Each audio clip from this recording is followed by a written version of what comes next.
pessoal, sejam todos aí muito bem-vindos a mais um episódio do Podfísio. Esse aqui é o nosso 9º episódio e a gente está com um tema aí super especial. Especial porque é um dos temas aí que a gente vem recebendo maior quantidade de pedidos, maior interesse das pessoas e a gente tem aqui três participantes que são pessoas que têm muito conhecimento sobre o assunto. Então, a gente está aqui com o professor Fleury, que depois vai falar um pouquinho sobre a experiência dele, o professor Youssef, que depois também vai falar sobre a experiência dele, e o Thiago aí, que todo mundo já conhece também, que lida com o tema desse episódio aí diariamente aqui na clínica também, nas aulas e etc. Então, a gente vai falar sobre dor. Quando eu falo que a gente vai falar sobre dor, eu acho que não dá para imaginar dor como nenhuma novidade na vida da fisioterapia, na vida de um fisioterapeuta, ou digo mais, né, na vida de qualquer profissional aí que lida aí com a área da saúde. Dor aí praticamente é o principal carro-chefe de um consultório de fisioterapia que trabalha principalmente na área ali musculoesquelética, né? É a motivação que traz mais pessoas aos consultórios aí durante o dia a dia. Mas eu vou começar aproveitando esse gancho para direcionar primeiramente o professor Fleury, que eu quero que você fale um pouquinho da tua experiência com dor, tá, Fleury? Depois já dá uma introdução aí com a pergunta que eu vou te fazer. Dor não é nenhuma novidade, Fleury, dor é uma coisa cotidiana na vida de todo mundo. Mas hoje não se vê dor como a gente enxergava há 20 anos atrás. Existem muitas novidades no processo conceitual, no entendimento, e isso tem um impacto muito forte dentro da clínica também, né? Então eu queria que você se apresentasse, falasse um pouco quais são as principais mudanças conceituais em relação à dor, né? E falasse para a gente também assim como que essas mudanças conceituais elas impactaram principalmente a avaliação de um fisioterapeuta e de um osteopata. Obrigado aí pela presença e pela participação. Então, tudo bem, gente? Primeiro, que alegria poder estar aqui dividindo esse bate-papo com vocês, que são pessoas incríveis, a qual eu tenho um respeito, um carinho, uma admiração imensa, né? Bruno é um grande exemplo para todos nós dentro da fisioterapia, osteopatia. Tiagão nem se fala, cara. O cara manja muito de ombro e é um cara que é referência no estado de São Paulo, sem dúvida alguma. Coisa muito boa poder estar com vocês aí da região sul e sudeste do país, né? Principalmente região sudeste, aí, quase beirinha aí do sul do país.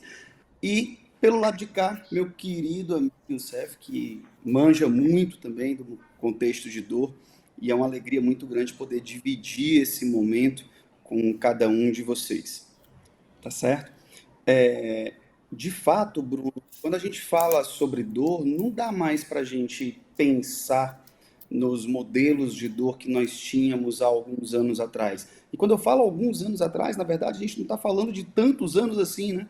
A gente está falando aí da nossa época de graduação, onde a gente via que dor era totalmente associada a um problema, a uma condição, uma resposta. A dor era um sintoma, a dor como um sinal vital. Então a gente tinha uma perspectiva diferente de dor do que a gente tem hoje. Hoje a gente já sabe, inclusive, que a dor pode ser vista como uma própria doença, é o que traz a CID-11, foi publicado agora recentemente. Então nós começamos a ter uma abertura maior do que seria dor. Dor é sintoma, dor é doença. E se eu tenho essas duas possibilidades, eu preciso fazer uma triagem adequada no meu ambiente terapêutico. Então, isso, no meu humilde ponto de vista, né, isso aumenta muito a responsabilidade do fisioterapeuta na sua capacidade de executar triagem, na sua capacidade de identificar o que está acontecendo, o que eu preciso fazer, como eu preciso direcionar as minhas intervenções. Essa dor, ela é a doença, essa dor, ela é um sintoma. São mecanismos diferentes para a gente trabalhar, são respostas diferentes para a gente conduzir aí uma terapêutica com o nosso paciente. Uma das coisas interessantes para a gente pensar é que há muito tempo atrás o mecanismo soberano de compreensão da dor era a teoria das comportas, né? E hoje a gente já sabe que existem outras possibilidades ainda muito maiores do que a própria teoria das comportas, e aí vem matriz de saliência da dor, vem teoria de neuromatriz, vem uma série de outros elementos que integram conectividade cerebral, função. e tudo aquilo que o teu cérebro tem a atenção direcionada para aquele ponto.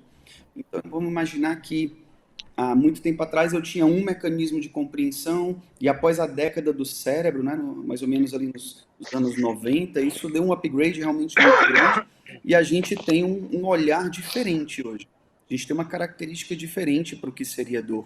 Né? A dor ganha força dentro de uma perspectiva mais ampla, digamos assim, e dentro dessa perspectiva mais ampla, a gente agora enxerga como doença, a gente agora enxerga como sintoma.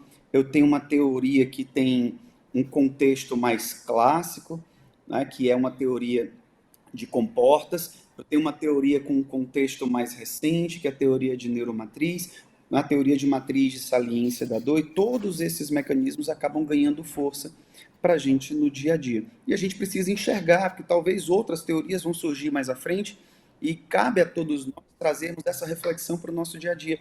O que nós podemos e devemos fazer no nosso dia a dia para compreender melhor essas dinâmicas? E acredito, Bruno, que essa é uma pergunta muito legal, porque isso impacta diretamente naquilo que nós fazemos. Então, a depender do modo a qual nós enxergamos a dor, isso impacta diretamente na nossa conduta executada, no direcionamento da nossa conduta, na justificativa da nossa conduta, e isso traz, obviamente, uma responsabilidade ainda maior para o terapeuta. Eu acho que a gente vai começar a bater um pouco de bola aqui nesse sentido, né, de tentar trazer as opiniões, as reflexões de todo mundo, e ao final desse podcast, uma possibilidade incrível de aprendizado. Se a gente sair daqui com mais perguntas, eu estou feliz. Porque significa que mexeu em alguma coisa, né? Que mudou alguma coisa e que tira da zona de conforto. Eu acho que esse é o objetivo de todo bate-bola, toda ideia, que a gente possa trocar experiências. Show de bola, muito bom. Aproveitando o gancho então, Youssef, eu já queria também que você aí se apresentasse para o pessoal e falasse um pouquinho aí da tua experiência com o tema também. E já vou te passar uma pergunta assim, ó. Dentro desse conceito, dessa visão, qual que você acha que, isso que o Fleury trouxe para a gente, você acha que essa visão também é uma visão compartilhada entre os demais profissionais de saúde, ou você acha que isso é uma coisa que está sendo mais trabalhada, estudada e colocada em prática pelo fisioterapeuta, e ainda mesmo dentro desse contexto mais amplo assim, da área de saúde de forma geral? O fisioterapeuta, a partir de agora, ele tem um papel ainda mais importante dentro do tratamento, gerenciamento da dor, e por quê? Certo. Boa tarde, pessoal. Obrigado de novo aí, Bruno, pelo convite. Poder falar aqui com o Tiagão aí, que foi meu professor, né, Tiagão? E com o Fleury. Tem que falar, né, cara? E com o Fleury, que é o cara com quem eu aprendi muito sobre dor, né? Fiz os cursos dele e tudo mais. Então, para mim, a maior referência em dor que eu posso ter contato, com certeza, é ele. Então, para mim, é uma felicidade enorme. A pergunta que você me fez, Bruno, ela é bem complexa de responder, como todas que você vai fazer provavelmente, né? Hoje a gente percebe sim que essa questão de trazer esse novo conceito de dor, ela está bem distribuída entre algumas profissões, mais basicamente entre fisioterapeutas e médicos, é o que eu vejo mais. Apesar disso, eu percebo que isso depende muito das questões de atualização desses profissionais.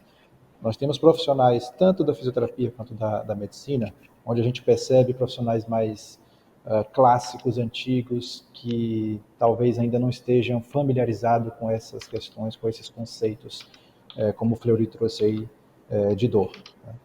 Mas eu, na prática mesmo aqui, o que eu observo muito bem é que o fisioterapeuta tem tomado a frente disso. Estamos cada vez mais nos aprofundando na parte teórica sobre as causas, sobre as consequências da dor, sobre o que é a dor propriamente dita, porque isso, quando a gente consegue trazer isso de uma forma prática para dentro do tratamento do paciente, a gente observa uma evolução de resultado muito forte. Né? Claro que a gente sabe que a dor ela tem uma evolução diferente em cada indivíduo, mas quando a gente consegue trazer para a prática clínica, né, o conceito do que é a dor, por que ela está acontecendo e aonde é que realmente é a causa dessa dor, a gente consegue ter então um plano de tratamento diferenciado. E isso eu observo muito mais nos fisioterapeutas do que dos médicos. Apesar de que a nossa interação com os médicos geralmente ocorre com os médicos que já têm essa visão parecida com a nossa. Então, no nosso meio clínico, os médicos que interagem com a gente, com os nossos pacientes, geralmente já têm essa visão mais moderna, mais inteligente, vamos dizer assim, do conceito de dor. Mas em termos gerais, aqui em Salvador, principalmente, eu posso te dizer isso com mais clareza, aqui em Salvador eu percebo muito uma falha nesse sentido. Os pacientes que chegam até nós aqui na Fisiocor, por exemplo, para tratamento de dor crônica ou até mesmo uma dor aguda, a gente observa que os tratamentos aplicados pelos médicos são 90% das vezes tratamentos aplicados de forma sintomática. Tá com uma dor no ombro? Bloqueio. Tá com uma dor na lombar? Bloqueio. Sem a preocupação de entender aonde está a real causa dessa dor. Partindo desses dois caras aí que eu também sou fã e aprendo muito com dor, eu sou um aluno aqui hoje e eu tô aqui para poder aprender a como lidar melhor com os meus pacientes. E a gente já teve uma experiência muito positiva logo no começo do nosso congresso, onde vocês dividiram e deixaram muitas perguntas e muitas coisas, né, na nossa cabeça. E para quem atende, para quem é clínico, todo dia é uma porrada na cabeça. É uma porrada que você fala assim, eu tenho que estar buscando outras informações. E dentro, principalmente que o Zog me falou, na cidade, onde aqui em Rio Preto, a gente tem muito contato com os médicos, então a gente sempre foi um modelo mais biomédico, um modelo mais biomédico, um modelo sintomático, um modelo segmentado, um modelo que passou por um processo de evolução. Eu acho que isso é natural, que era a melhor coisa que a gente tinha naquela época, né? O contato. E aí a forma que as coisas, eu comparando isso, onde vocês falaram de décadas atrás, a gente está falando de hoje, onde o ortopedista ele procura entender um pouco melhor sobre dor. Ele passa a estudar dor e agregar dentro do trabalho da ortopedia. Então, a gente tem discussões sobre dor crônica com ortopedistas e isso é muito legal dentro dos modelos biopsicossociais, dentro de uma visão diferente daquele mesmo médico que há 10 anos atrás ele te falava sobre outra coisa. Isso é muito interessante. E aí, quando eu sento com uma reumatologista, que ela não fala somente sobre síndrome, sobre condições de imunidade, questões metabólicas, questões de alterações sistêmicas, ela começa a falar de sensibilização central. Ela começa a falar de um tipo de dor diferente, de uma abordagem totalmente diferente. Cara, e esses dias, assim, trocando mensagens e nas próprias indicações, como é boa a evolução, no seu tempo de evolução, dentro de todo o respeito, né? Que acho que isso depende desse processo, às vezes, ainda bem que isso chegou pra gente, e essa discussão entre a fisioterapia, eu acho que é uma coisa muito mais saudável, muito mais fácil de lidar. Mas quando o médico vem falar com você, cara, sensacional, porque além de te escutar e muitas vezes concordar com a sua proposta de trabalho, ele fala que as coisas elas estão fluindo muito bem dentro do que a gente quer, dentro das dúvidas que a gente tem, para a gente conseguir ser um pouco mais assertivo. E os resultados e as respostas dos nossos pacientes, elas são totalmente diferentes, né? Cara, isso eu tenho uma percepção muito boa disso no dia a dia, onde eu tenho uma paciente aqui minha, que ela tinha um diagnóstico de fibromialgia. Todo mundo aqui está acostumado a vida inteira ter diagnóstico de fibromialgia. E aí um dia eu falei para minha paciente, falei assim para ela, Maria Lúcia, você precisa, eu não concordo com o seu diagnóstico, eu não estou satisfeito com isso, você leva esse fardo há muitos anos, por uma vida inteira, tá? E para mim as coisas não estão fechando, eu quero que você converse com uma médica, amiga minha aqui, que ela vai conseguir te dar um caminho diferente. E a partir disso, eu virei referência e com um sentimento no rosto, a mulher agradeceu porque a partir daquele dia, a vida dela mudou da água para o vinho e hoje ela é grata a essa mudança de vida e hoje aquela dor que ela carregava, ela não existe mais. Que bacana, né? Você conseguir ver isso. Bruno, acho que a gente não está te ouvindo. Que bacana a gente conseguir ver isso, viu, Thiago? É muito bom trazer esse olhar e trazer essa perspectiva de possibilidades assim para o paciente, caminhos.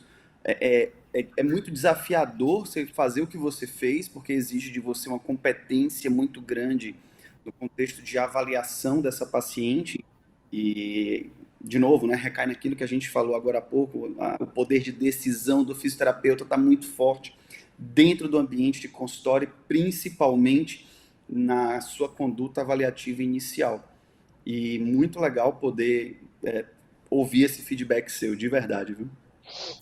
Desculpa, Bruno, acabei te atrapalhando aí, cara, você ia falar. Perdão. Está me ouvindo? Aqui. Agora sim. Sim. Ok. É só para aproveitar o gancho da história do Thiago, né? Porque eu acho que essa é uma dúvida de muita gente aí que está assistindo. Por mais que a gente estude, conheça os conceitos mais modernos e tal, né? Como é que é a abordagem de vocês pro paciente quando vocês vão falar com ele sobre dor? Por exemplo, igual essa história que o Thiago contou. Fleury e Youssef, né? Pode começar pelo Fleury, depois o Youssef também faz algum comentário.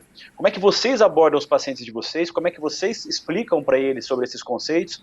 E como é que vocês trazem o impacto que isso pode ter aí no tratamento e na evolução deles?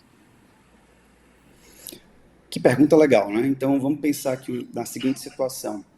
Primeiro, eu preciso lidar com o paciente de acordo com a capacidade cognitiva, o nível cognitivo que ele tem.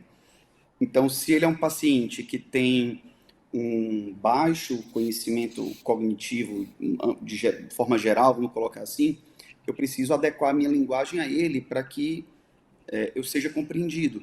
Se é um paciente que tem já uma capacidade cognitiva maior, de raciocínio mais elaborado, eu consigo levar isso muito mais elaborado para o paciente também. É interessante a gente mostrar limites, pelo menos eu tento fazer muito dessa forma. Mostrar limites, mostrar aqui o que seria o limite superior daquilo que ele está vivendo, o que seria o limite inferior daquilo que ele está vivendo, sem assustar o paciente, trazendo, por exemplo, o que o senhor consegue fazer e até onde o senhor vai, e que inicia a dor. Então, eu estou traçando um limite.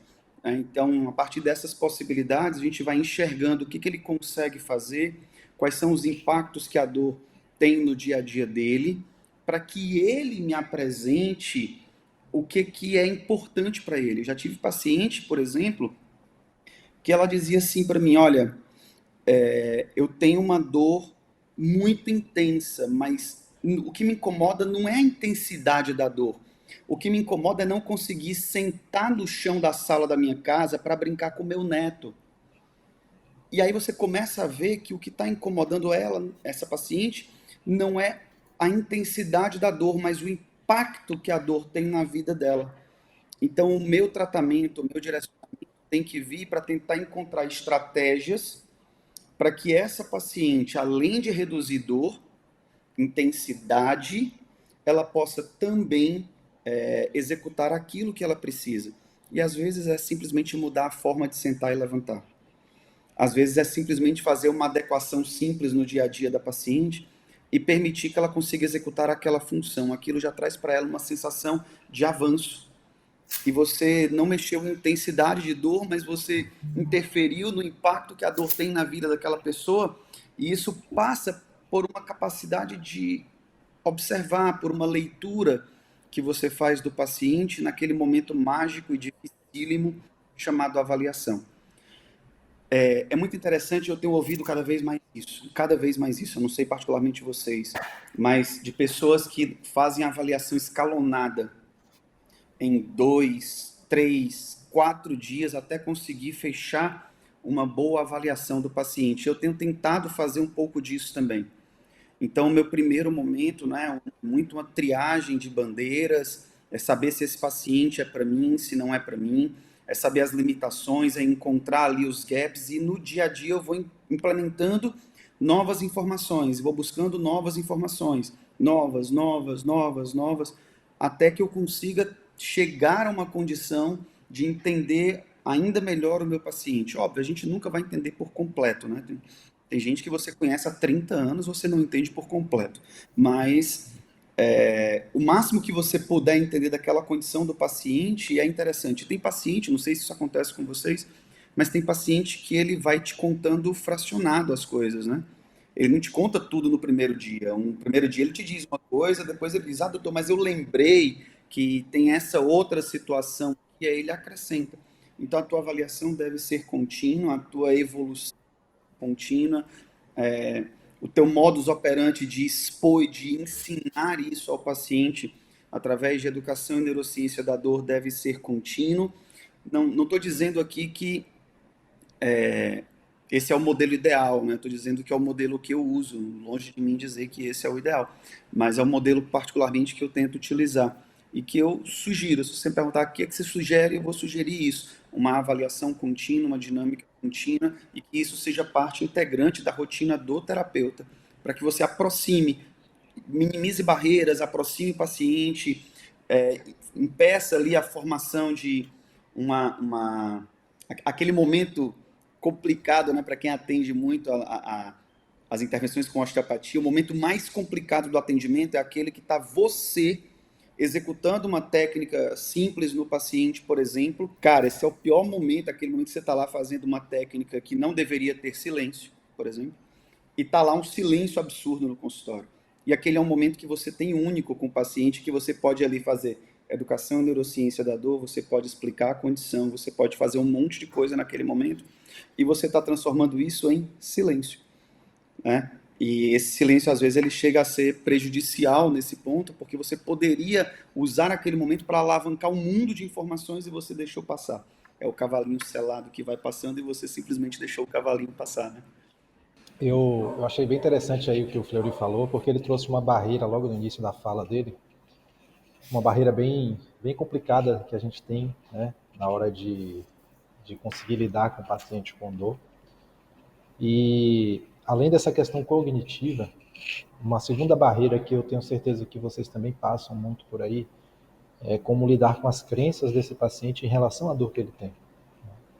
Porque para nós, enquanto fisioterapeutas, no caso enquanto osteopatas também, é muito claro para a gente que existe uma dor nociplástica, que existe uma dor neuropática, que a fibromialgia nem sempre é fibromialgia.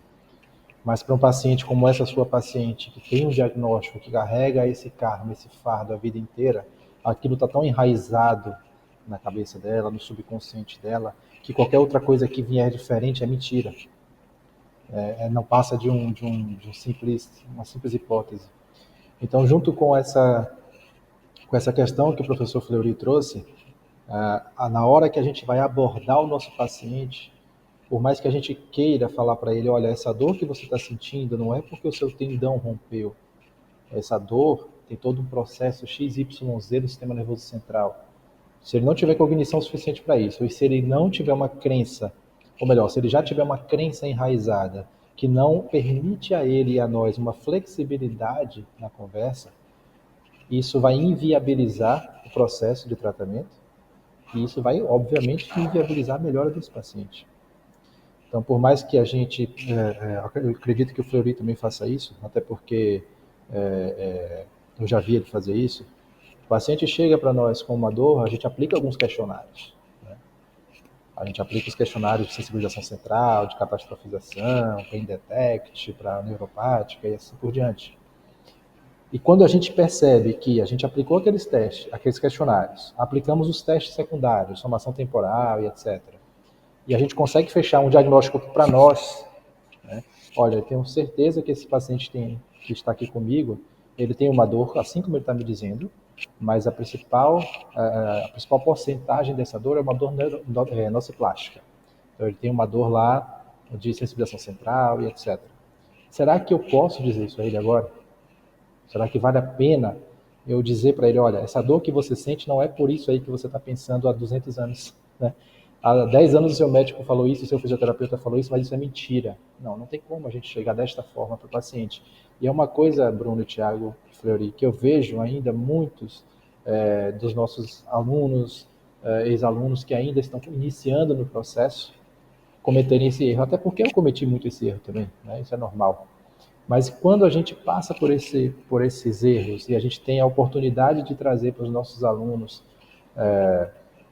uma nova linha de raciocínio, onde a gente pode ter um pouco mais de calma para respeitar o processo cognitivo, para respeitar a crença do paciente, para respeitar o momento que ele está vivendo, a gente consegue, então, viabilizar de forma mais concreta o tratamento desse paciente. E se a gente consegue essa viabilização, consegue essa flexibilidade, a chance desse paciente apresentar algum nível de melhora é enorme, aumenta muito. Agora, uma outra coisa interessante nesse processo aí da fala do Fleury também é, quando o nosso paciente chega, a coisa mais importante do que a crença, mais importante do que o tipo de dor, ou mais importante do que a questão cognitiva desse paciente, é saber se esse paciente foi feito para nós atendermos ou não. Tem paciente que não é para a gente. Chega até a gente percebe que o problema não é fisioterapêutico. O problema é de ordem médica, nutricional, psicológica, psiquiátrica. Então, essa triagem inicial, antes de você pensar em qualquer outra coisa, é o mais importante. Porque se você tiver humildade suficiente para entender que você não é capaz de resolver tudo, você tem a inteligência suficiente para encaminhar aquele paciente para quem é o profissional que vai trazer a melhor possibilidade de melhora para ele. Acho muito pertinente, né, essas colocações, porque a gente, do dia a dia, a gente vai lembrando de casos e experiências, e eu duvido que aqui nunca. Acho que aqui nunca passou por isso. Tenho certeza absoluta que ninguém nunca passou por isso. Chegar aquele paciente com aquele calhamaço de exame, colocar em cima da sua mesa e falar assim: agora você se vira, eu quero que você olhe todos esses exames, eu quero que eu tenha um bico de papagaio, que eu tenho hernia de disco, que eu tenho uma coluna que. Hoje eu tenho 20 anos, mas o médico falou que eu tenho uma coluna de 80 anos de idade, que minha coluna não serve. Então, eu tenho certeza que, né, se não for todo dia, quase todos os dias a gente pega esse tipo de paciente. E aí a gente tem que dar o golpe tá aí, né? Cair quem quer. A gente já tem que criar uma situação muito mais, porque tem muitas pessoas arredias, né? Fala assim, ou que não aceitam tipos de recomendações, ou já começam a querer discutir de tratamentos anteriores, tá? E é muito importante a gente já entender como esse paciente ele foi abordado, o que foi falado, o que foi feito, né? Então a parte pregressa ela é muito importante. Então a questão quando a gente tenta ser muito imediato, e a questão não é imediatismo, a gente está falando de história, então a gente está falando de uma linha de tempo, que a gente tem que respeitar a história do paciente, a gente tem que respeitar o ambiente dele, a gente tem que respeitar outras coisas que nós vamos discutir aí para frente. Mas, quando o Zogby falou de crenças limitantes, o exame de imagem, muitas vezes, né, o laudo, muitas vezes é dado prioridade para o laudo, é deixado de lado a imagem, e muitas vezes essa imagem não é feita uma correlação clínica. Né? Às vezes aquele tempo de avaliação ele foi muito curto, né? Na condição pregressa, e aí fez aquele calhamaço, aquele exame, onde você tem que fazer disso uma informação positiva para o seu trabalho dar certo, porque se você achar que você é o cara, que você vai resolver o problema, ou que você é o dono da situação, a coisa já vai por água abaixo. A gente tem que saber lidar com muitas crenças que e às vezes não vai ser no primeiro dia que você vai conseguir quebrar isso. Talvez excesso de informação no primeiro dia não vai ser legal, porque o paciente, como o Fleury falou, baixo nível cognitivo, um cara leigo, um cara que sai dali, ele quer saber assim, doutor, eu quero melhorar a minha dor, eu vim aqui buscar ajuda. E a sua ajuda, muitas vezes, naquele momento, é dosar o que você tem que falar para ele, como você tem que falar para ele, e não tentar virar a chave de uma hora para outra, onde a confiança ela tem que ser de uma forma progressiva e cada coisa no seu tempo. Porque se de repente você fala tudo que aquele cara que te avaliou antes está errado, como que ele pode interpretar isso? Entendeu? É choque, é bater de frente com uma Scania, cara. Então, esse tipo de informação, a gente tem que tomar muito cuidado com isso. Eu acho que o Brunão também tem experiência em relação a isso e deve ter mais informações sobre esse tipo de coisa. O gancho que vocês estão pegando aí é o gancho que eu queria entrar mesmo, que é a questão da avaliação, né? como a avaliação ela faz a diferença para que a gente possa ter realmente condutas aí assertivas e tal. E nessa história aí da necessidade de uma belíssima avaliação, Fleury, o que tem hoje? Vamos pensar assim, um cara que fala assim, eu vou começar a entrar um pouco mais a fundo, vou entrar nesse universo, vou trabalhar com mais propriedade no universo da dor crônica e dos diferentes tipos de dor. O que seria o padrão ouro de equipamento e infraestrutura necessária para poder fazer uma avaliação fisioterapêutica mais completa possível? E o que seria assim o mínimo necessário para conseguir fazer uma avaliação dentro desse perfil que a gente está triando aqui? Eu vou tentar ficar no meio termo, né? Nem eu vou chegar no padrão ouro, que tem umas coisas que são de outro mundo, assim.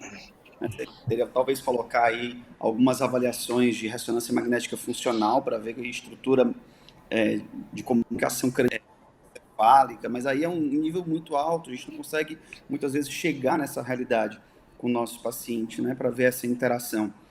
Mas uma coisa simples, aquele básico que funciona e funciona muito bem. Eu posso ter alguns questionários à minha disposição, tá? Eu gosto muito de usar 3 questionários, o inventário breve de dor, que inclusive considera isso que o Tiagão falou agora, né? O que você já fez antes? E aquilo que você fez antes como tratamento, qual foi o resultado que você teve? E é muito legal. E ele te dá uma perspectiva de severidade da dor e de interferência. Então, quão severa essa dor é para você e qual é o nível de interferência que ela tem na tua vida. E a partir daí você tem várias possibilidades, porque ele é capaz de identificar como é que está teu humor, o humor está baixo, o paciente está com uma baixa habilidade de apreciar a vida. Então, será que eu preciso aplicar um outro questionário com ele? Ou será que é a hora de encaminhar esse paciente para o psicólogo e trazer um outro profissional para perto, né, nesse momento? Psiquiatra, talvez, né? Aproximar aí outras profissões, porque eu identifiquei ali talvez uma bandeira importante, pode ser ali uma bandeira amarela, pode ser uma bandeira laranja, e a gente precisa identificar o que fazer com esse paciente e fazer o encaminhamento dele. Se você tem um paciente que está com uma dificuldade de sono, se a dor está interferindo no sono dele, talvez valha a pena a gente aplicar questionários específicos de sono, Pittsburgh, Epworth, são questionários que podem dar uma visão de sono interessante para a gente. Se isso está interferindo na participação, nas rotinas, na atividade física desse paciente, é a hora que eu vou ver como é que estão esses elementos também no meu dia a dia. E eu crio uma baseline, eu crio uma linha de base para eu poder acompanhar a evolução disso depois. Então, por mais que eu perceba que a dor reduziu 3 pontos, após aquilo que eu fiz como terapêutica com ele, mas qual o impacto desses 3 pontos na interferência do dia a dia desse cara? E aí são olhares diferentes. E aí eu vou direcionar a minha conduta para aquilo que ele precisa mais no momento, segundo a escolha dele também. Tá? Então, eu preciso considerar a escolha dele também.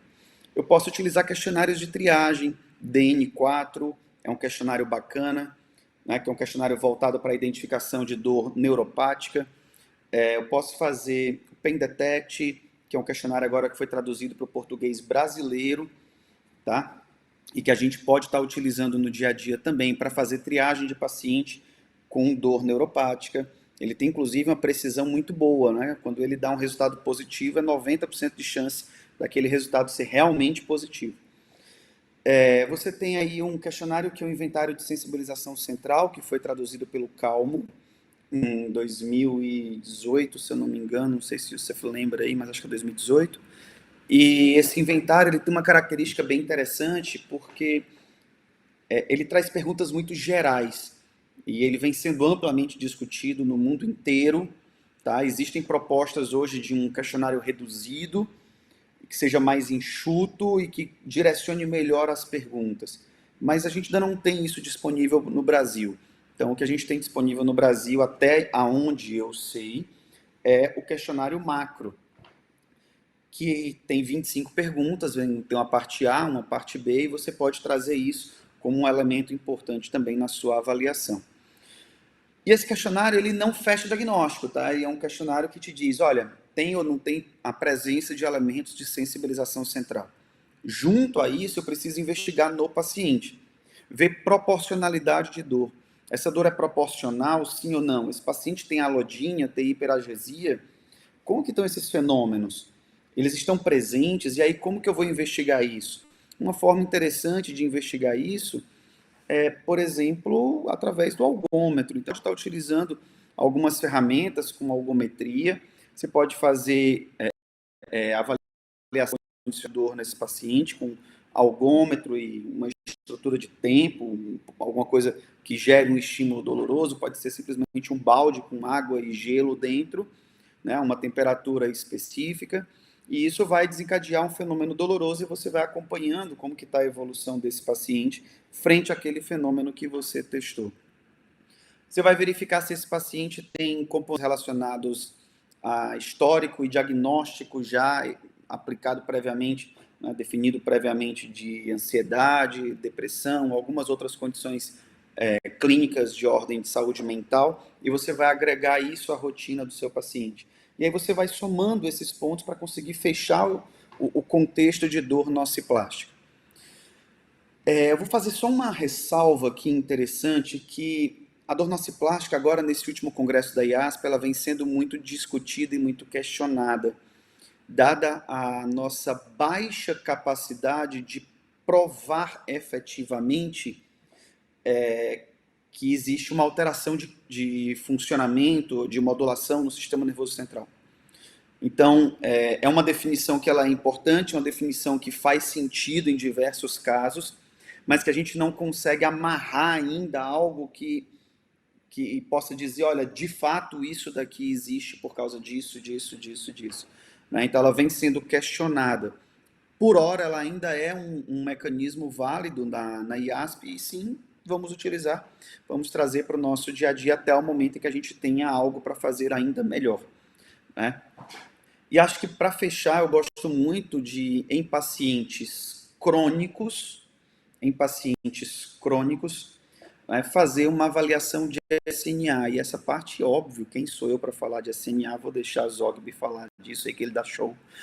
E, além de SNA, talvez analisar ali algumas simples, reflexos, verificar a força desse paciente em algumas condições. Ah, mas força não traz melhora de dor. Não, mas pode ser uma valência interessante para você trabalhar. Não é? Você pode tentar buscar ali algum mecanismo que identifique uma evolução do paciente e começar a acompanhar, olha, ele melhorou força, isso trouxe uma melhora de função, isso trouxe uma melhora de participação. Talvez você não tenha impacto direto na dor, mas talvez você tenha impacto nos fenômenos associados. E isso indiretamente pode deixar o cara simplesmente mais feliz. Mais feliz, você tem uma modulação aí de SNA, e, enfim, você acaba roda, cai em pontos interessantes. Né? A gente tem ainda um questionamento muito grande pela frente, mas se for para sugerir ferramentas hoje, sem dúvida alguma, a sugestão é um algômetro, um dinamômetro, um martelinho de reflexo para você ver, né, a estrutura de reflexo desse paciente, ver sensibilidade, se tem alteração ou não, e alguns questionários. Além disso, uma avaliação de SNA. Esses pontos acabam sendo pontos importantes para você olhar para o paciente. Não sei se eu colocaria mais alguma coisa nesse momento que me vem à cabeça de imediato, basicamente é isso. Talvez você tenha alguma outra sugestão para complementar. Perfeito, meu amigo. Eu já ia puxar a sardinha para a SNA de qualquer forma, você só adiantou o processo aí para mim. Nunca imaginei. Não, jamais. Bom, eu concordo com você. Acho que a gente precisa de pouca coisa, né? O que a gente precisa mesmo é conhecimento. Se não tiver isso, não adianta você ter ferramenta nenhuma, equipamento nenhum, né? Então, o que é o básico? O básico é aquilo que funciona. Questionários adequados, testes adequados e equipamentos adequados. Em termos de equipamentos, óbvio, se a gente for fugir disso aí que você falou, Fleury, a gente vai começar a partir para equipamentos inviáveis para a prática clínica, né? Como a ressonância funcional que você falou. É impraticável, isso aí é para uma pesquisa dentro de um hospital, né? Óbvio, se eu pudesse ter isso aqui na Fisiocom, eu teria, na hora, mas é inviável, né? Bruno chega a dar risada, hein, Bruno? Porque realmente, cara, são coisas assim fantásticas, mas, né, são coisas inviáveis. Então, A única coisa que eu acrescentaria, talvez, nesse processo todo, seria realmente um equipamento que pudesse avaliar a variabilidade de frequência cardíaca. E a nossa sorte, a nossa valia em tudo isso é que a gente tem uma gama de equipamentos com preços completamente variados. E que a maioria deles serve para o nosso propósito básico, que é diagnóstico, né? Então, por exemplo, o que eu gostaria de ter agora na minha mão? O Naver Express, com certeza. É o padrão ouro, né, de avaliação de variabilidade de frequência cardíaca, SNA. Mas aqui no Brasil ele custa entre 20 e 30 mil reais, um novo. Enquanto que o M-Wave Pro Plus, que é aquele que a gente usa, né, a gente consegue comprar ele a $500, dá um torno de 3 mil reais. Né? Então a diferença é absurda. E o M-Wave ele traz para a gente uma variação de variabilidade de frequência cardíaca com bastante eficácia. Então ele traz ali uma sensibilidade muito grande, ele traz um resultado confiável. Né? A gente tem já a validação científica do aparelho. Então por que não o fisioterapeuta começar a lançar mão de equipamentos que não são caros? Né? Lógico que é um investimento, como qualquer outro equipamento, mas é um investimento que você vai ter para a vida toda que pode mudar a sua conduta e o seu resultado de um paciente em dor crônica de forma absurda. Como é que eu faço na minha prática clínica? Eu aplico os questionários do Pain Detect, aplico o de sensibilização central, depois aplico o teste de tensão neural adversa, aplico teste de somação temporal com algômetro de pressão. Para nossa sorte, hoje já existe algômetro de pressão muito acessível. 400, 500 reais você compra um algômetro. É um algômetro maravilhoso para pesquisa científica? Não, mas para prática clínica é muito bom. Daí você vai partir para equipamentos de 2.000, 2.500, 3.000 reais ou mais ainda do que isso. Então existe a possibilidade do fisioterapeuta lançar mão de investimentos pequenos, né? Vamos lá, com 5 mil aí você monta tudo que você precisa para tratar um paciente com dor. Compra uma maca, aluga uma sala, compra um equipamento de variabilidade de frequência cardíaca, um algômetro, um dinamômetro, básicos, e funciona. E o martelinho lá, o martelinho de ouro do Fleury aí, para testar os reflexos. Acabou, não precisa mais nada que isso. A gente é que inventa muita coisa, sabe? Às vezes eu recebo, como a gente fala muito sobre dor e acaba vendo muita coisa no Instagram, por exemplo, aparece tanta propaganda de equipamento milagroso, mirabolante para identificar problemas relacionados à dor, não só para tratamento, né? Aquelas loucuras que aparecem aí de colete de não sei aonde e tal, mas também equipamentos de avaliação. Equipamentos de avaliação que não tem sentido algum e que você gastaria aí, sei lá, 10, 12 mil reais por uma coisa que não vai trazer uma diferença muito grande. Então, antes da gente pensar em, poxa, o que é que eu tenho que comprar? Eu tenho que ter bom senso. Bom senso de saber que não adianta eu comprar um Naver Express para avaliar o SNA se eu não sei nem avaliar o SNA, não sei nem o que é variabilidade de frequência cardíaca. E se eu não sei nem o que isso tem a ver com dor. Né? Acredito até que vocês passam por isso aí, pacientes que chegam para a gente, por exemplo, com fibromialgia, diagnóstico de fibromialgia. E que, na verdade, você observa ali, olha, tem uma sensibilização central associada com uma desautonomia, com perda de alostase, perda alostática. Bom, será que então que é uma fibromialgia? Pode ser, não exclui a possibilidade. Mas existe aí uma grande chance de não ser a fibromialgia que esse paciente tem de diagnóstico há 200 anos. Mas como é que eu vou saber isso? Como é que eu vou saber se esse paciente tem uma alteração do SNA, se esse paciente tem uma dor plástica? Utilizando esses equipamentos básicos que a gente conversou agora. Agora, por exemplo, uma coisa que eu sempre falo nas aulas aqui, eu ensino aos alunos a utilizar o questionário de sensibilização central e fazer o teste de somação temporal. É muito comum que os fisioterapeutas que ainda não estão familiarizados com esses questionários, eles pensem o seguinte, bom, se meu paciente respondeu o questionário e ele tem acima de 35 pontos, quer dizer que ele tem sensibilização central. Não, isso é falso. Então, não adianta eu ter o questionário em mão se eu não souber interpretá-lo. Perfeito? O que é que o questionário fala? Ele é um questionário de exclusão e não de afirmação. Se eu tenho abaixo de 35 pontos, esse paciente ele não tem sensibilização central. Mas se ele tem acima de 35, ele tem a possibilidade de ter. E eu tenho que continuar a minha avaliação. Então, para mim, o mais importante é o bom senso em saber usar os equipamentos básicos para depois investir neles. Perfeito?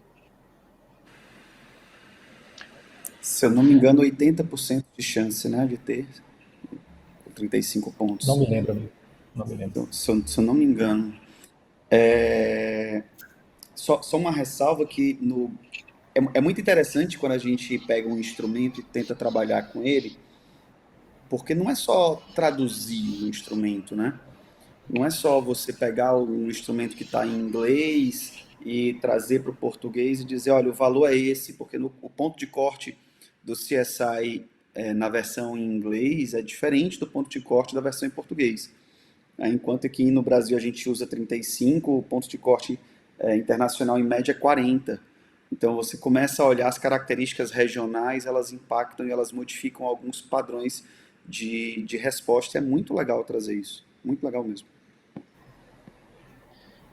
Nessa mesma onda aí, então assim, ó, temos aí os melhores equipamentos, ou pelo menos os mais importantes para uma avaliação.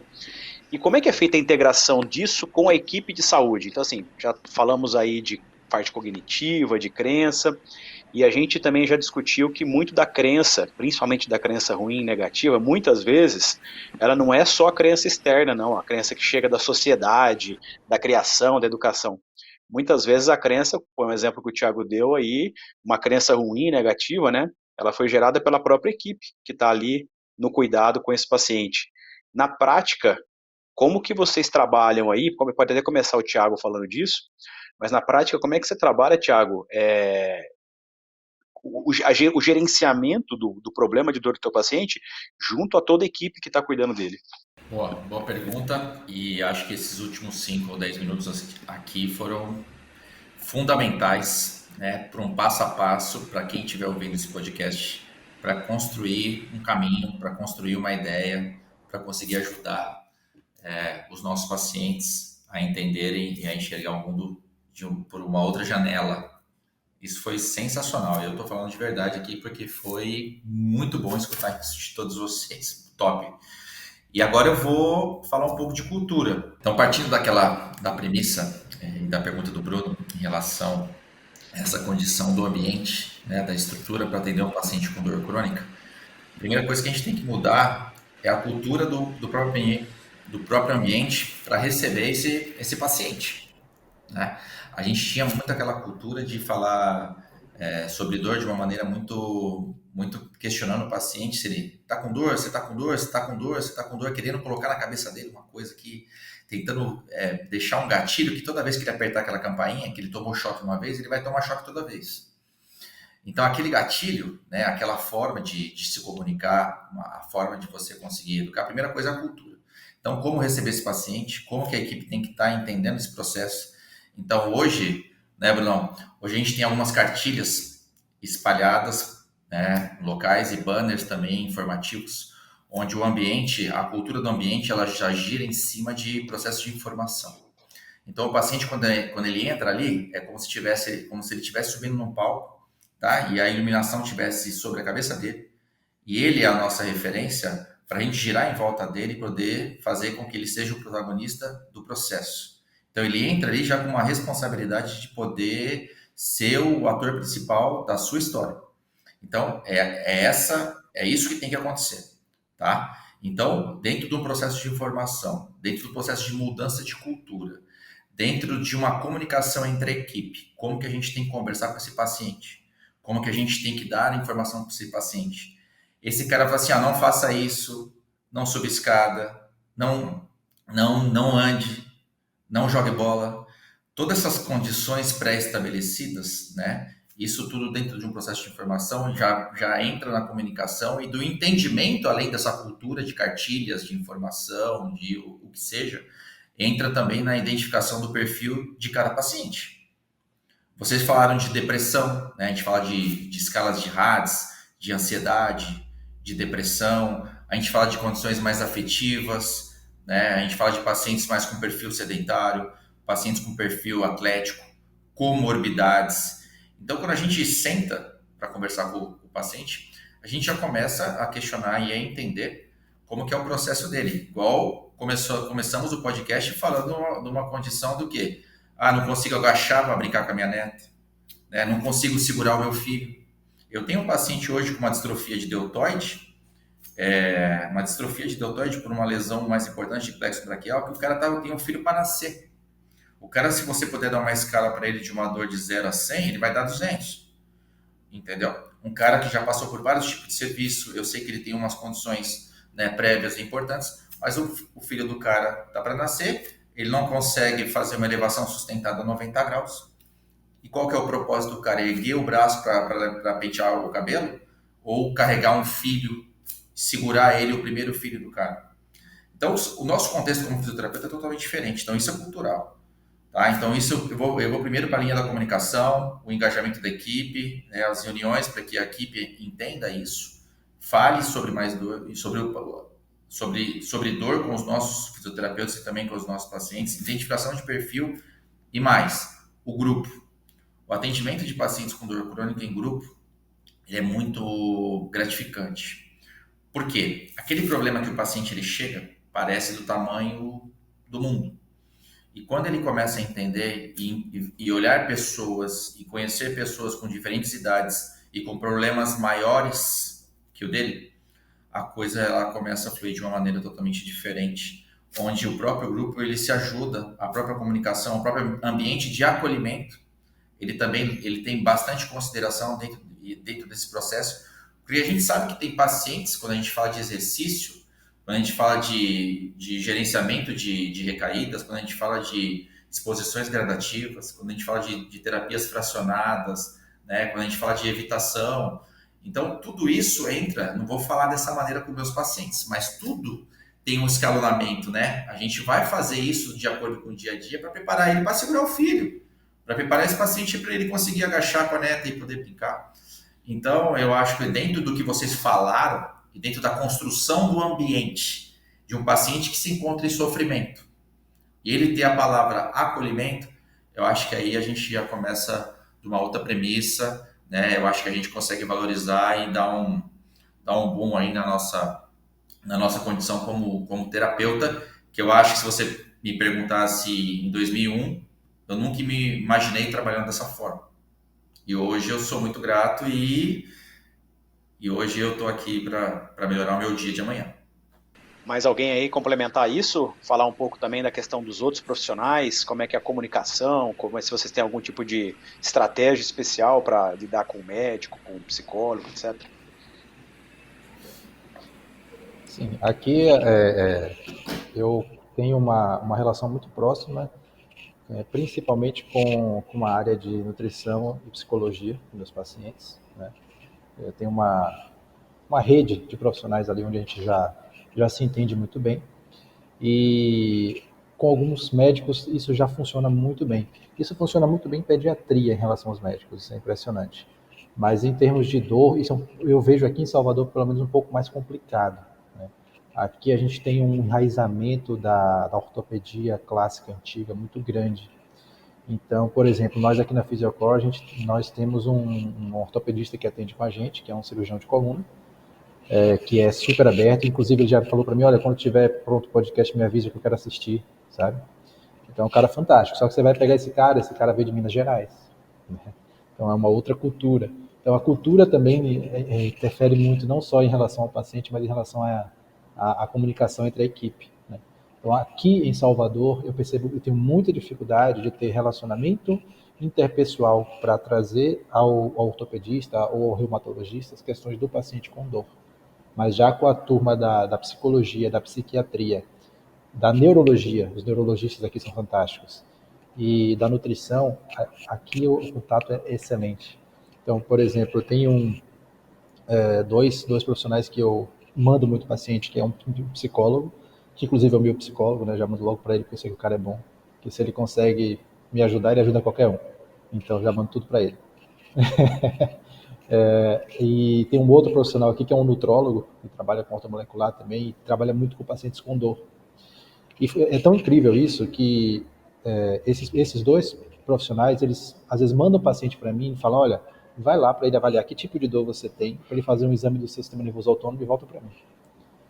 E esse amigo meu, esse médico amigo meu, ele me convidou para um turno por semana, por exemplo, fazer na clínica dele a avaliação de SNA de todos os pacientes.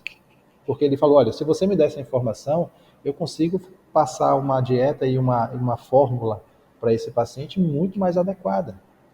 E aí, quando chega o paciente com dor, o bate-bola é muito fácil. Agora, em termos de Salvador e ortopedia, isso ainda é muito complicado.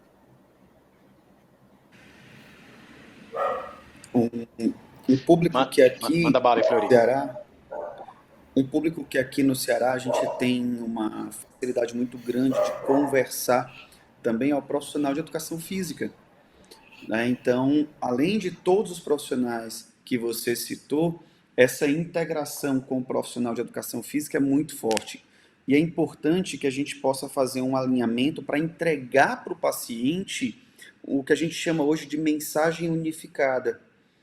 Né? O que é essa mensagem unificada? Não adianta o psicólogo dizer uma coisa, o físio dizer outra, o médico diz outra. O ideal é que todo mundo possa conversar e chegar para o cara e falar uma mensagem unificada.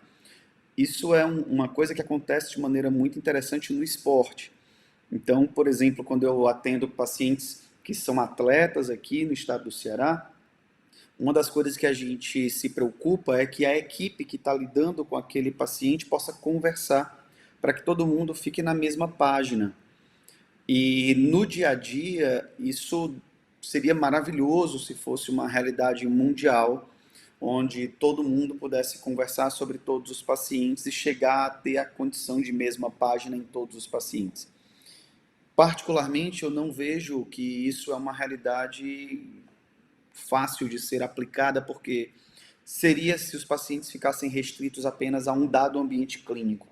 Mas, por exemplo, eu tenho um paciente que vem de outras cidades para fazer atendimento comigo aqui em Fortaleza. E esses caras fazem o atendimento com o nutricionista da cidade deles. Esse cara faz o acompanhamento com um médico que fica em outra clínica. Esse cara faz o acompanhamento com um psicólogo, às vezes de outro estado agora, nessa pegada online. Eu tenho vários pacientes que fazem acompanhamento nesse formato. O cara tem um psicólogo que atende via remota. Então, você tem aí N situações e que o fato de você não ter isso no mesmo ambiente cria uma barreira. Não é um limitador absoluto. Só exige de nós uma capacidade de gerenciamento ainda maior, um esforço ainda maior para tentar construir essa ponte e caminhar em conjunto com esse paciente. E é muito legal a gente trazer isso, e são desafios do dia a dia, e faz parte. Né? A gente está aqui para vencer os desafios.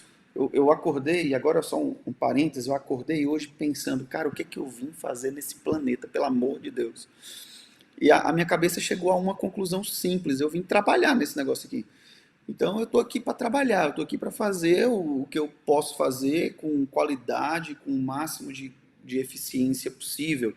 E todos nós talvez sejamos assim, né? Talvez todos nós tenhamos esse mesmo olhar, de que a gente veio aqui para ajudar o outro, para fazer o nosso papel com qualidade, para fazer uma construção com qualidade. E se eu preciso de um dado momento ter uma conversa mais próxima com os colegas que também atuam com esse paciente, que seja feito.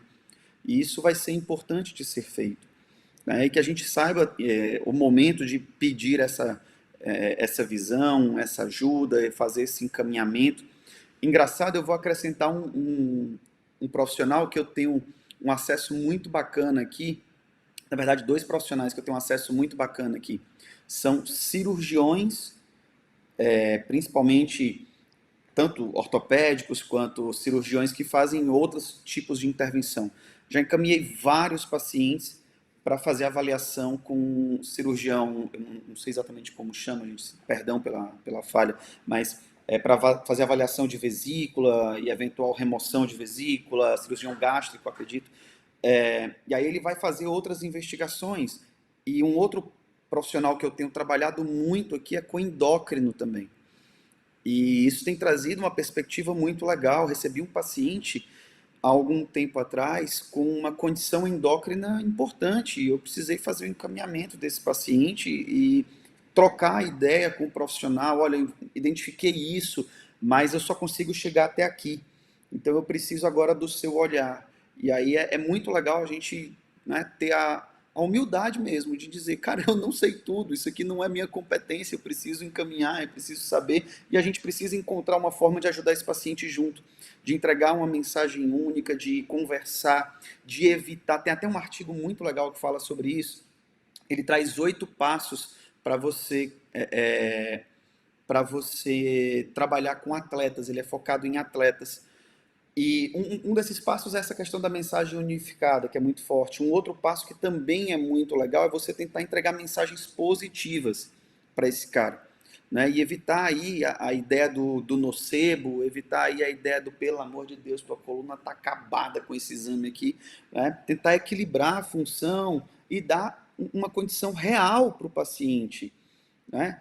Você tem pacientes que dizem, olha, eu tenho uma hérnia aqui, uma hérnia grave, importante aqui, L4, L5. Você diz, ok, tudo bem, vamos lá, faz o LASEG positivo? Não, negativo. Faz o SLAMP positivo? Não, negativo. Você tem 2 preditores importantes com uma qualidade boa para poder, né, trazer uma perspectiva de que talvez a dor daquele cara não seja diretamente relacionada àquela hérnia. Vamos lá, aplica um questionário de Pain Detect, vê se tem dor neuropática associada, vê se tem irradiação, vê o que está acontecendo. Começa a integrar e a trazer um olhar de outras formas, para a gente conseguir enxergar isso junto.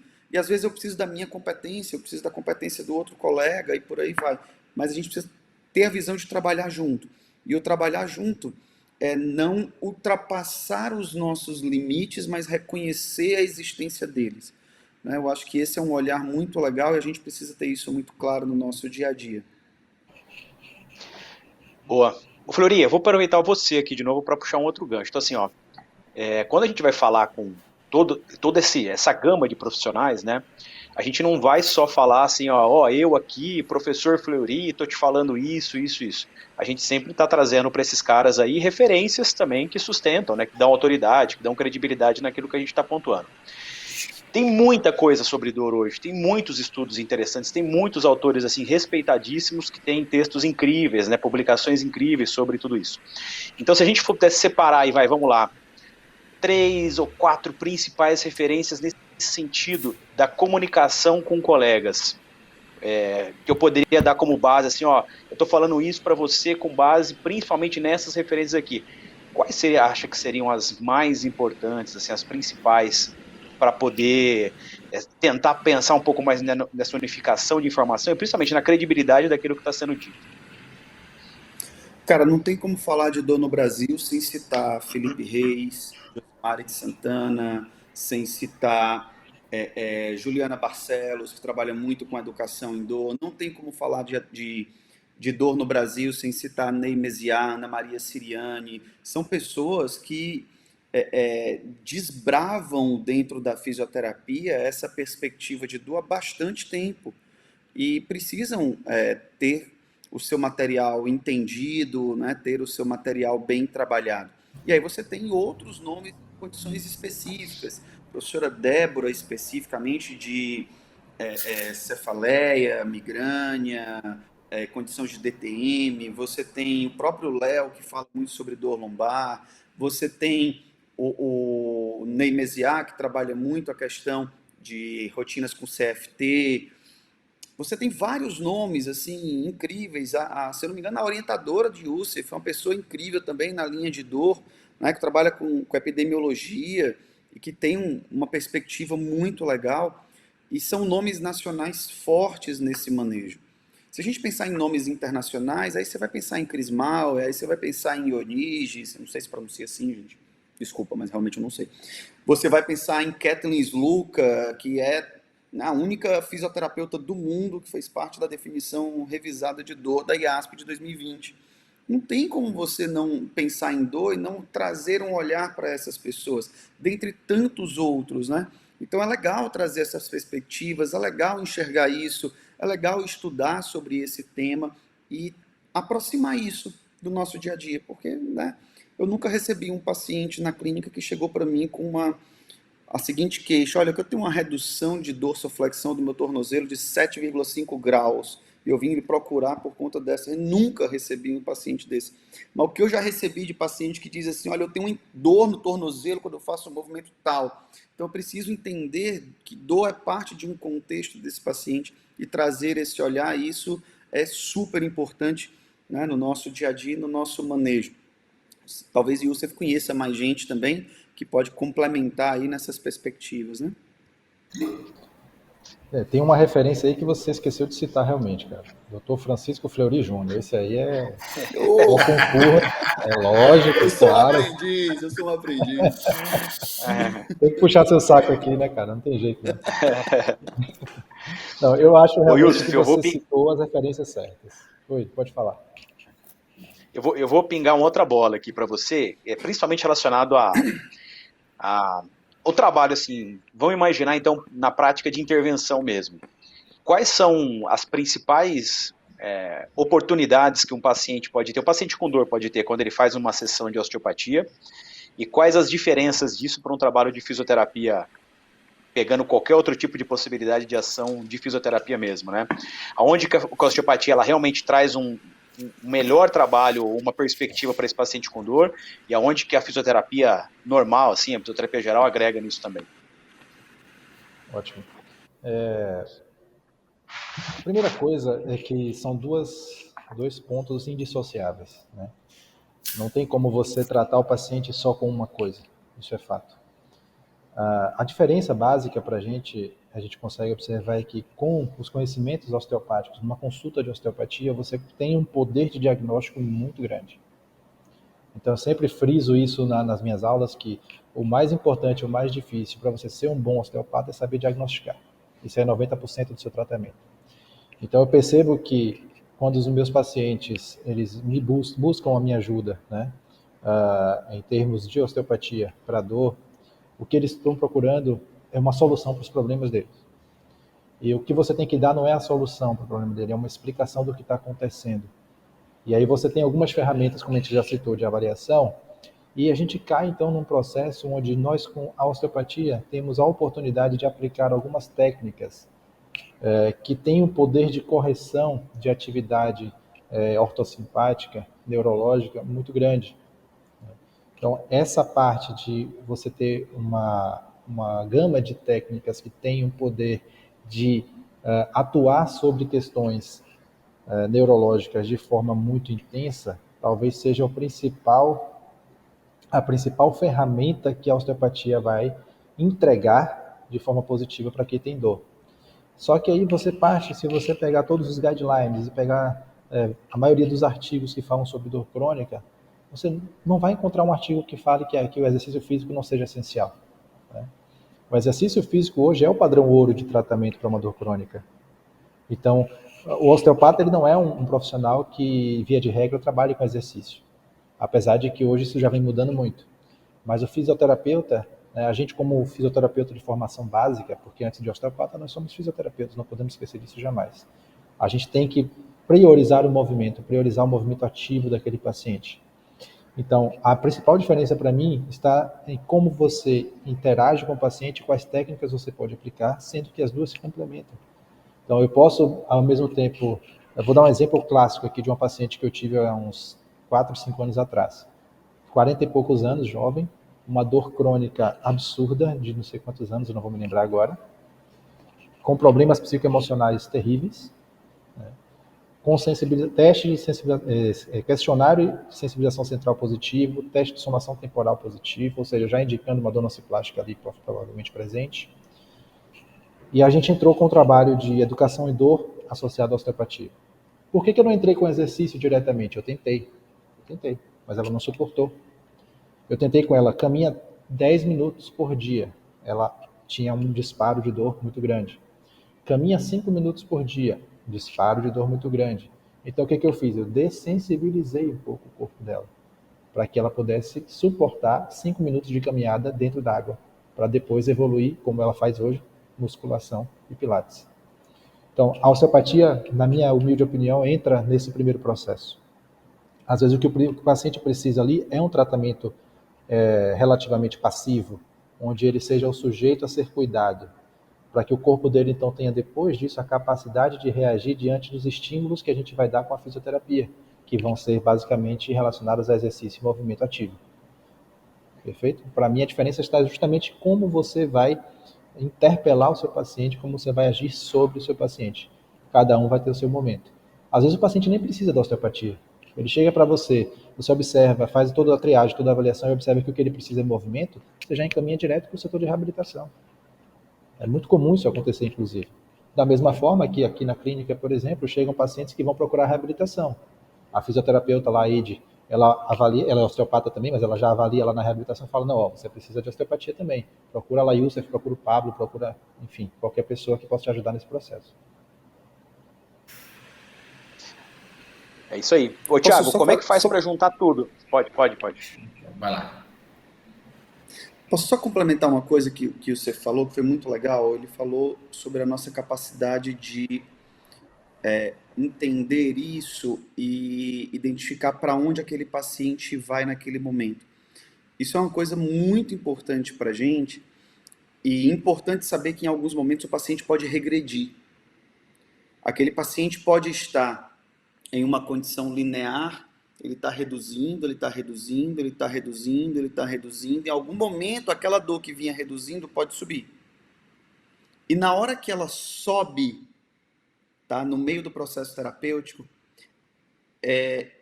ter ferramentas manuais como a osteopatia me permite trabalhar com esse paciente de maneira mais incisiva, mais aguda, eu enxergo dessa maneira, para que ele volte à condição anterior e volte a reduzir a percepção de dor ao longo do tempo.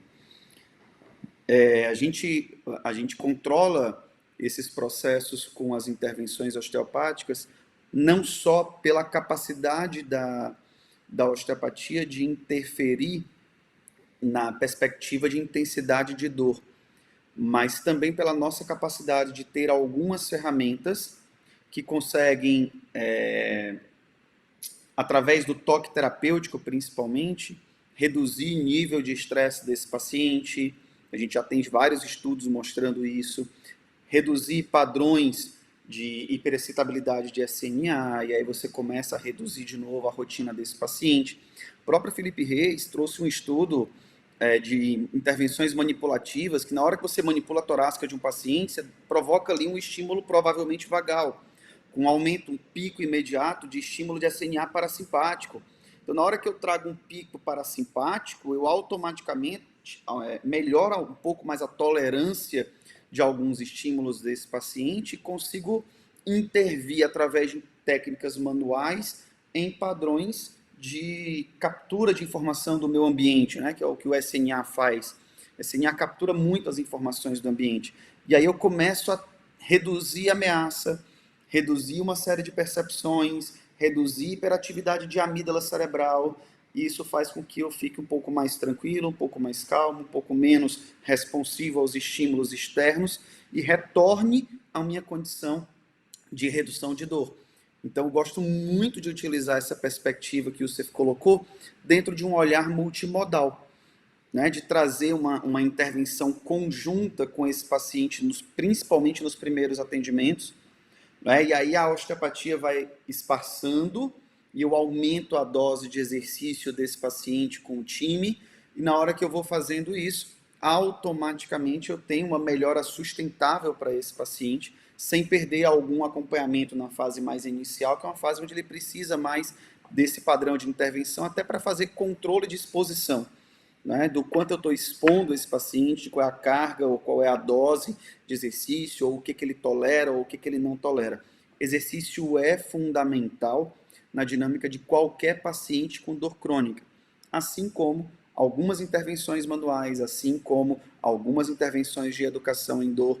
Então, trazer isso para um mesmo ponto e ofertar isso de forma integrada, fazer uma entrega unificada disso para o paciente, é uma capacidade muito legal que a gente tem e que a gente precisa usar isso a nosso favor. E quando eu digo usar isso a nosso favor, vamos imaginar assim, no Brasil nós temos a oportunidade de utilizar a osteopatia como parte das nossas intervenções, enquanto que em outros países a osteopatia é uma profissão separada. Então, enquanto fisioterapeuta, eu não posso utilizar rotinas da osteopatia. E aqui no Brasil a gente tem essa oportunidade, então que a gente possa trazer isso para perto e usar na nossa rotina e fazer disso um ponto forte, né? Utilizando e somando expertises, somando possibilidades para o nosso paciente. É só trazer esse complemento, que eu acho que era importante ter essa visão multimodal e o que a gente pode integrar. Eu estou falando feito um tagarela, vocês me cortam, então. Não, é exatamente essa linha que eu queria jogar para o Thiago agora, porque, Thiago, assim, se tivesse para você definir aí quais os pontos aí de destaque para que na prática você consiga criar um ambiente favorável para o conceito de educação indoor, em todos os sentidos, né? Desde ambiente, disposição de equipamento, informação, treinamento de equipe. Como é que você consegue, dentro do ambiente, integrar a parte de trabalho manual com a parte de exercício? Se você puder falar um pouquinho na prática, assim, quais são os gatilhos ou detalhes do teu ambiente, do dia a dia, do ambiente que você criou, né? Para como integrar tudo isso e favorecer o paciente? Então, complementando o que os feras colocaram, pode ver que eles não deram um caminho. Eles não deram um único caminho. Ninguém criou uma regra. Né? Ninguém falou assim, ó, você tem que fazer, você tem que sair daqui para você chegar naquele lugar, você tem que fazer isso aqui. Entendeu? Eu acho que o nosso caminho para a dor é aquela coisa assim, se você está acostumado a ir para um lugar e esse lugar está interditado, você tem que dar um jeito de criar um outro caminho para chegar no mesmo lugar. Eu acho que trabalho com dor é isso aí. Então, se você tiver se o segundo caminho estiver travado, você tem que arrumar um terceiro caminho. Então, a nossa incerteza de trabalho ela é diária. E se fosse para... A gente fala muito da dupla de sucesso, né? A gente ouve falar dupla de sucesso, igual parecendo o Jorge Mateus, Renato Cristiano, mas eu vou usar um trio de sucesso, né? Porque fala assim, a gente fala de dupla de sucesso, que é o exercício e educação em dor. Então, se eu pegar o exercício, educação em dor, e também usar ferramentas manuais para poder fazer esse que o Fleury falou muito bem, que são os gerenciamentos de recaídas, onde eu pego um paciente cada dia de uma maneira, né, o SNA aí, né, o tempo todo agindo e criando não criando uma fórmula mágica de descobrir o que o paciente tem naquele dia, mas porém a gente vai fazer com que a gente, onde o Brunão trouxe para o ambiente. Aqui tem paciente que começa na osteo, ele tem uma integração com a reabilitação, com a parte de exposição gradativa, exercícios e tudo mais. E também tem paciente que ele chega para começar com a reabilitação funcional e ele passa a fazer parte do processo de osteopatia. E eu tenho paciente no terceiro ponto, olha que loucura, né?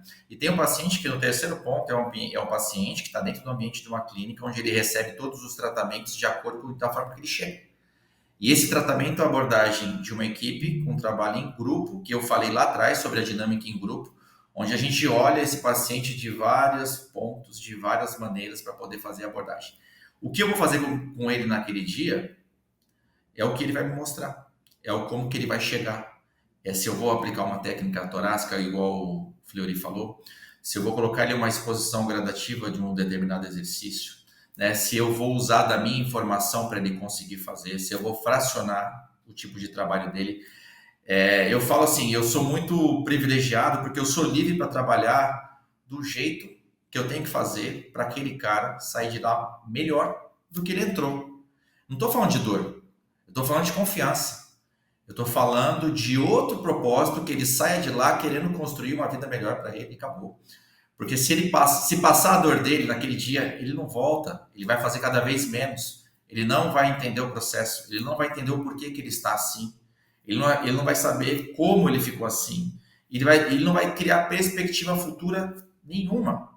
Então quer dizer o quê? Ele passou por ali, ele não entendeu, talvez ele precise de uma outra oportunidade.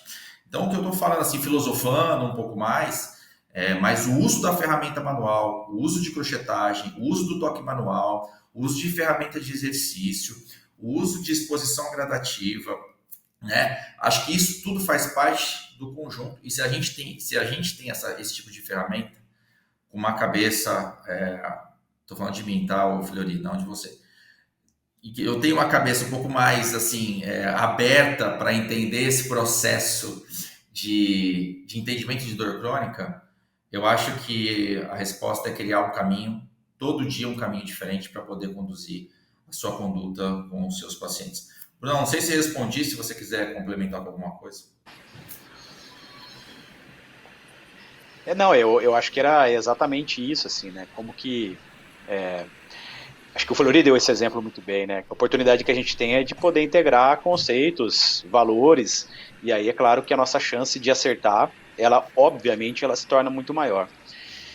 E aí, assim, a gente já está aí praticamente com o nosso tempo aí finalizando também, ou quase finalizado. Então, para aproveitar nesse finalzinho, ainda tem muita gente, Flori, que questiona assim, será que se eu começar a trabalhar com fisioterapeuta hoje, será que existe perspectiva de mercado para eu poder trabalhar? Será que existe, né? Será que é uma profissão saturada em relação à capacidade de serviços oferecidos e tudo mais? Então, aproveitando só para esse momento final, eu queria que você falasse sobre isso e já fizesse aí as suas considerações finais, deixasse sua mensagem final e como é que as pessoas aí que quiserem saber mais, um pouco mais sobre esse tema, como é que elas podem te achar e falar diretamente com você também. Legal. Eu vou usar esse tempinho, Bruno, para falar aqui 2 pontos. Acho que são pontos importantes que podem agregar. Primeiro, nós publicamos ano passado um estudo que é o estudo que traz a prevalência de dor crônica no Brasil. Foi um estudo muito legal, muito difícil de fazer, porque a gente teve que aprender uma série de ferramentas para lidar com isso, para fazer uma construção e tentar encontrar um número balizado também pela qualidade metodológica dos estudos. E nós chegamos a um número de aproximadamente 46%. Se a gente pensar aí, vamos fazer aqui um cálculo mais simples, né? Se a gente pensar aí que o Brasil tem 200 milhões de pessoas, a gente está falando de aproximadamente 90 milhões de pessoas com relato de dor crônica no Brasil.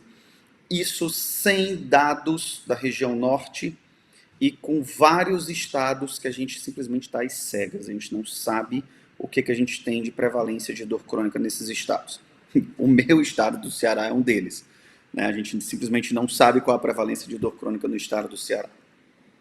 A segunda informação importante que a gente precisa ter, lidar e estruturar é que se eu tenho 90 milhões de pessoas com dor crônica, será que não dá para cada fisioterapeuta atender 20? E né, a gente tem aí uma possibilidade de lidar com essas pessoas. E eu acho que vai faltar fisioterapeuta na minha conta aqui. Não sei na de vocês, mas na minha está faltando fisioterapeuta.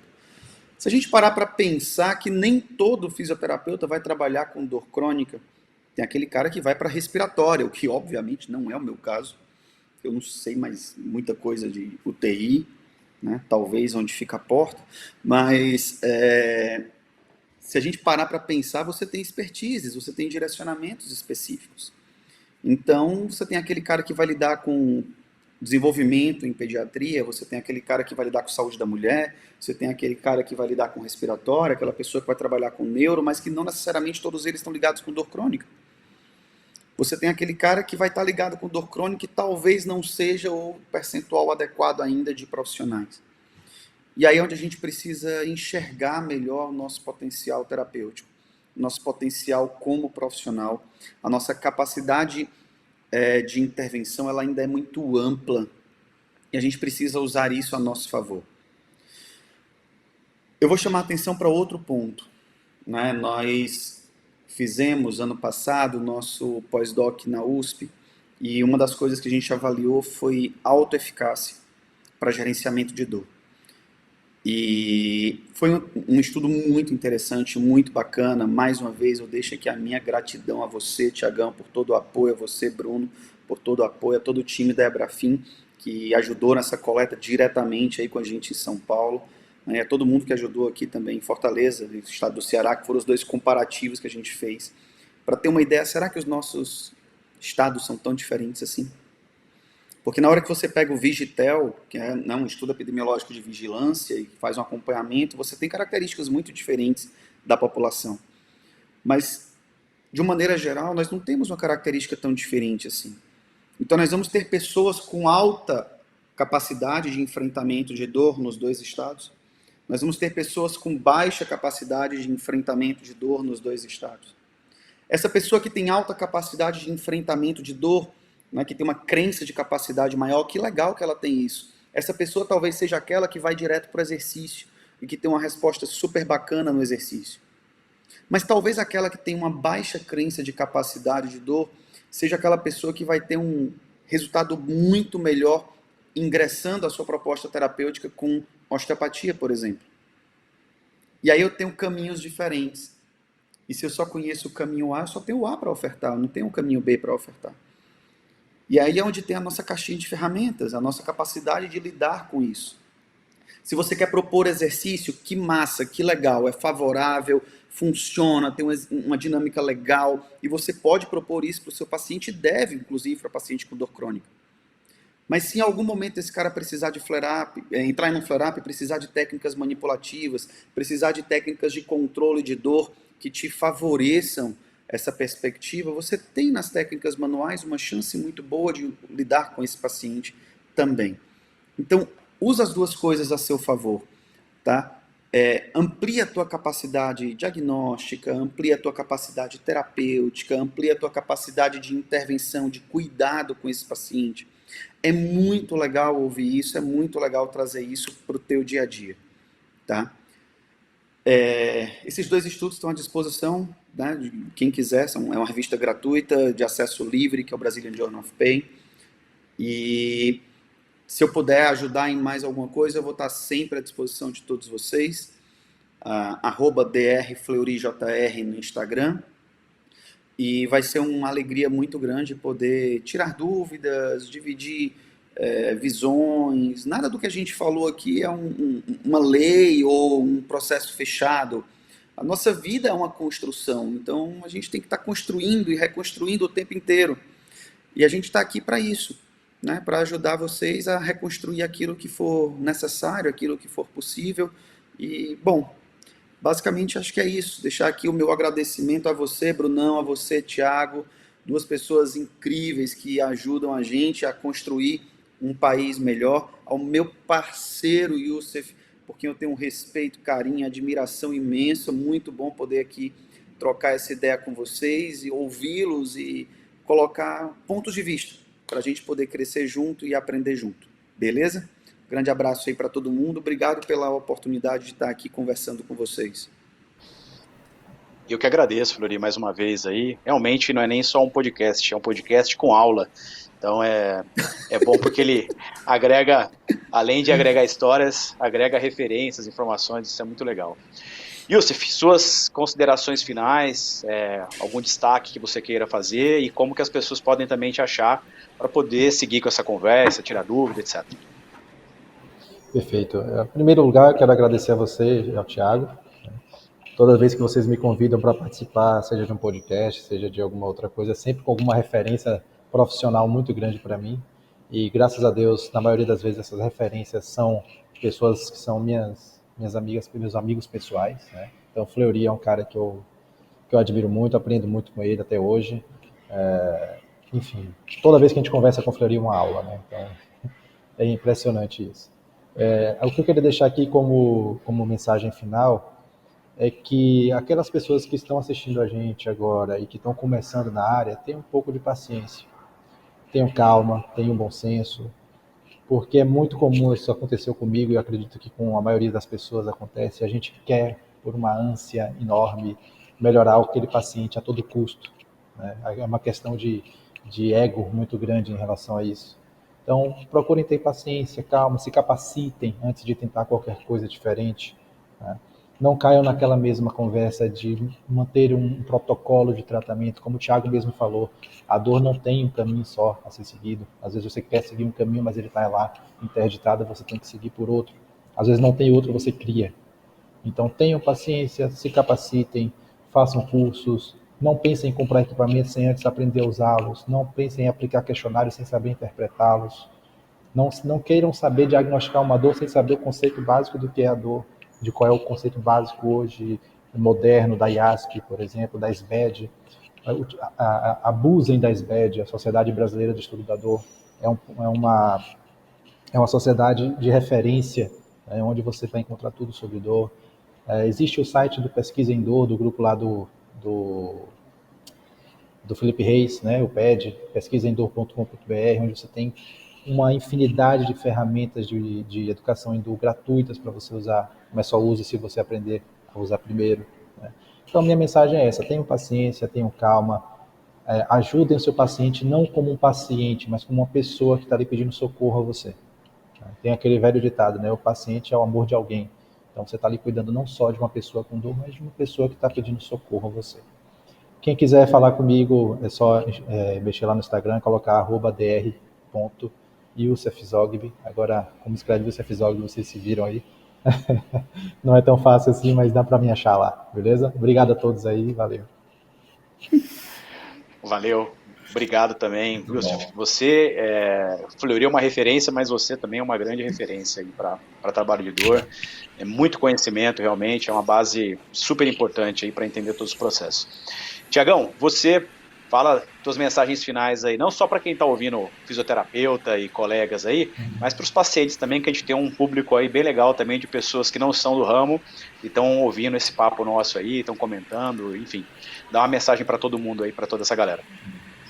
Bom, primeiro eu estou aqui ao lado de pessoas que eu considero, né, sempre ficar ao lado, à frente, atrás, onde vocês quiserem, porque vocês são referências e a gente tem que andar com pessoas melhores que a gente. Não, atrás não, só na frente e do lado. Então tá bom, não tem problema. A gente segue desse jeito, mas vocês são referências. Para mim, tá? São referências no meu dia a dia e isso é importante. Primeiro recado para os pacientes. Se a gente está aqui hoje falando sobre esse tipo de conteúdo, é por você. Você que é paciente, você que já sofreu, ou que sofre, ou que ainda um dia pode sofrer. Você buscar pessoas que entrem no processo com você, né? Que dê a importância para o seu problema, que escute o seu problema, que valorize a sua vida, que valorize a sua história. Então, esse podcast é para você. E também um recado para quem está começando. Primeira coisa, para você começar em qualquer parte, né, em qualquer área, mas falando de fisioterapia, a primeira coisa você tem que comprar uma foice. É uma foice para você começar a abrir caminho. Tá? Você vai se arranhar, você vai se machucar, você vai cair, você vai levantar, mas você precisa construir o seu caminho. E no segundo ponto, você tem que ser um insatisfeito positivo. Porque o insatisfeito positivo é o cara que busca melhorar a cada dia e busca referências e modelagens importantes, né? Então, essas pessoas elas têm que buscar essa insatisfação, mas criar conteúdo, criar capacidade, porque a recompensa vem. A recompensa vem aqui na sua família, a recompensa vem na sua casa, a recompensa vem no seu carro que você vai usar para atender seus pacientes. Eu acho que com esse tipo de propósito não tem como dar errado, porque como a gente sempre diz, né? O barbudo está lá e ele está passando na sua frente todo dia, então olha um pouquinho diferente, que ele está ali para te ajudar. E tamo junto aí, o Quarteto Fantástico. Maravilha, maravilha, muito bom. Então, assim, só para dar o finalmente mesmo, a gente tem aqui não só 3 grandes profissionais aqui, né? A gente tem 3 clínicas importantes aí que são grandes referências nessa área. 4. Instituto Le Santé, Fortaleza, Fisiocor Salvador, o Cefis, né, Fisiocor. Então, também tem essas 3 grandes referências aí que vocês podem procurar no Instagram, que eu acho que são clínicas aí que, quem precisar de ajuda, eles vão estar em mãos aí de pessoas que têm muita experiência para ajudar nesse processo. Agradeço mais uma vez aí a audiência de vocês, deixem suas dúvidas, comentários, compartilhem com seus amigos, sugiram novos temas, façam críticas, façam perguntas, nós faremos todos os encaminhamentos aqui para os nossos colegas, e obrigado pela presença para acompanhar o nosso trabalho aqui, e em breve aí a gente segue com mais temas aí, conforme vocês forem também pontuando coisas que vocês gostariam de ouvir, legal? Galera, muito obrigado mais uma vez, valeu, até mais.